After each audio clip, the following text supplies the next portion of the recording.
Iron Harvest is an alternative take on the history of the 1920s.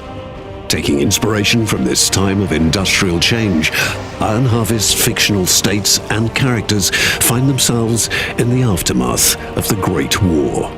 Huge diesel-fueled machines, invented to serve humanity, have only lifted warfare to another level, and mankind has had to realize that the war that was supposed to end all wars has ended nothing.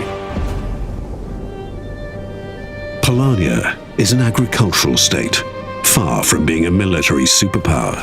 It found itself invaded by the massive military forces of its neighbors, Saxony and Rusviet. Occupied by both, the Polanian government settled for an unfavorable armistice, leaving its population nearly defenseless.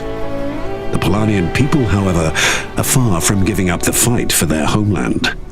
On the brink of defeat, a growing resistance was just waiting for the right hero to lead them to victory.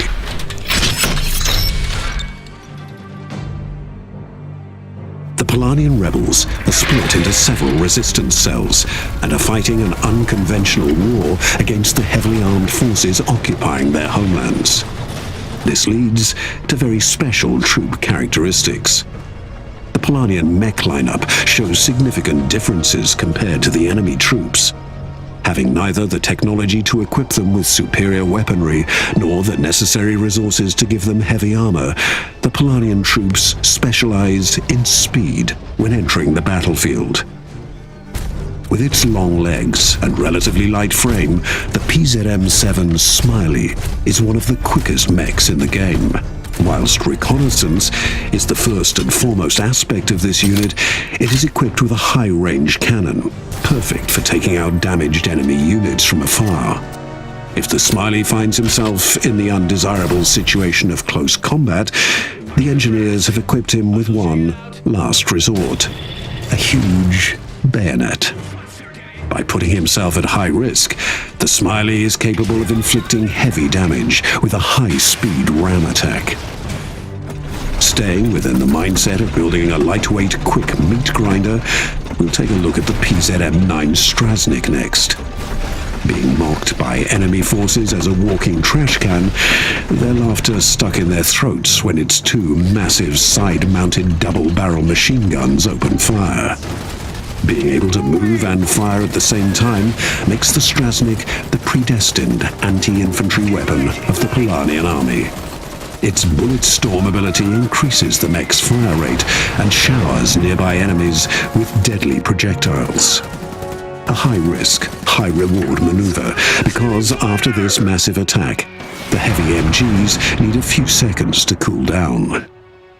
Unmatched in its unique combination of speed and heavy armor is the latest stroke of genius of the Polanian engineers, the PZM-16 Soth. This troop carrier does not sacrifice speed to vulnerability and is as fast moving backwards as it is forwards. The infantry it is carrying makes it a powerhouse against enemy infantry or armored units. Equipped with a roof-mounted 360-degree mortar, it inflicts damage on a wide radius around it. Even more so when it switches to stationary mode and boosts its defenses and combat strength. But sometimes it's not the heavy-stomping, devastating, raw power of a war machine that's the right man for the job. They call her the Polanian Joan of Arc, Anna, a young Polanian freedom fighter. On the battlefield, she can be both scalpel and broadsword. With her long-range sniper rifle, she can take out enemy infantry units one by one, or as a group, using piercing ammo. If the enemy soldiers get too close, her pet bear Wojtek will rip them apart. The situation is bad, and is about to get even worse for the Polanian people. The Polanian resistance is fighting a more and more hopeless fight. Their only hope is peace, but there are hidden powers trying to refuel the conflict and reignite the war.